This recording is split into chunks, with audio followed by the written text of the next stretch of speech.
Coucou la famille, j'espère que vous allez bien. De mon côté, ça va super bien. Aujourd'hui, nous nous retrouvons pour une nouvelle vidéo et c'est une excellente nouvelle concernant l'immigration canadienne.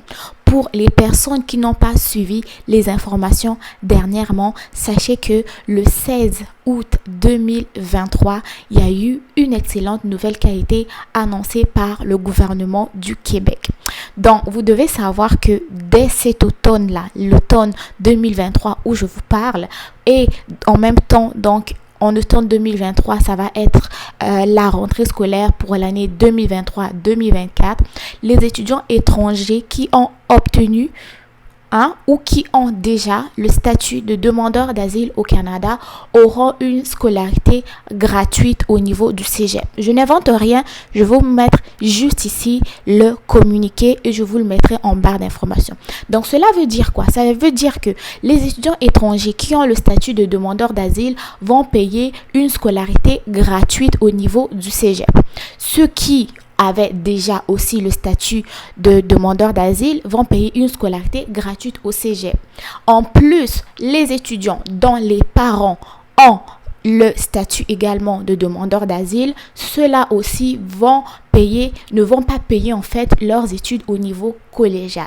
Donc, en gros, ça va être un total de 100 exemptions qui vont être données au niveau des cégeps. Quand je parle de ces 100, ça veut dire que ça va être un total de plus de 100 étudiants au niveau collégial qui ne vont pas payer de frais de scolarité.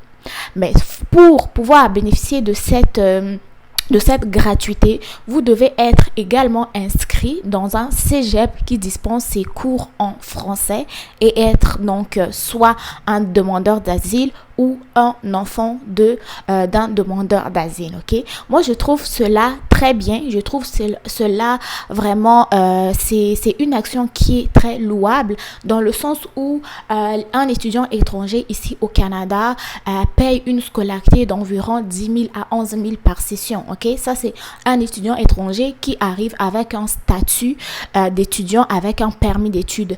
Et même les étudiants étrangers qui avaient un statut de demandeur d'asile étaient considérés simplement comme des étudiants étrangers. Donc, eux, il n'y avait pas à discuter et tout. Ils payaient comme tous les autres étudiants étrangers, donc environ 10 000 à 11 000 de frais de scolarité, tout dépendamment, une fois de plus, du programme d'études.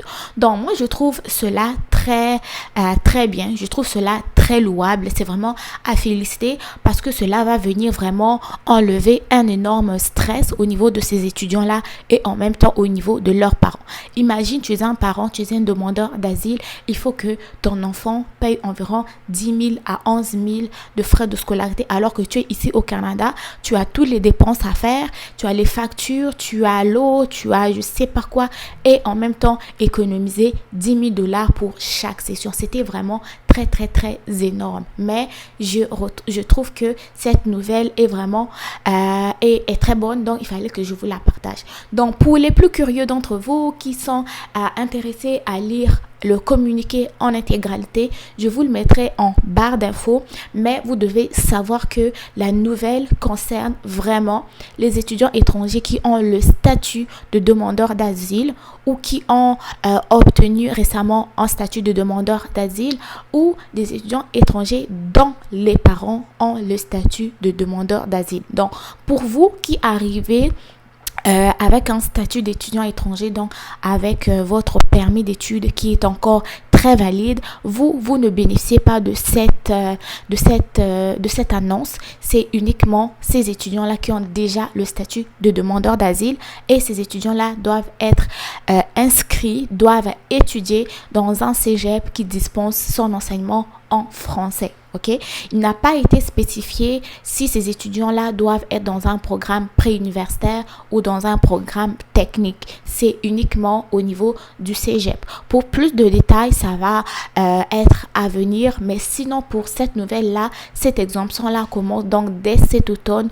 En ce moment, en août, je sais qu'il y a certains cégeps qui ont déjà commencé et il y en a d'autres qui vont commencer aux alentours du 28 août. Ok, donc si vous êtes parmi ces chanceux, je vous dis félicitations. Profitez-en pour étudier dans le programme qui vous convient et prenez donc en main votre destin et ne ne gâchez pas en tout cas cette opportunité. Si tu as pu bénéficier de cette opportunité, étudie, décroche ton diplôme et une fois tu es diplômé, tu vas pouvoir commencer soit à travailler au Canada si tu es dans un programme technique ou continuer tes études à l'université tranquillement si tu es dans un programme préuniversitaire. Donc, c'était la nouvelle d'aujourd'hui. Si vous avez aimé, n'oubliez pas de liker, de partager, de vous abonner si vous venez de découvrir Alliance M Éducation. Si vous avez des questions, des suggestions, tout se passe dans les commentaires. Donc, prenez soin de vous. Bon succès dans vos différentes démarches. On se dit à très très bientôt pour de nouvelles vidéos. Bye!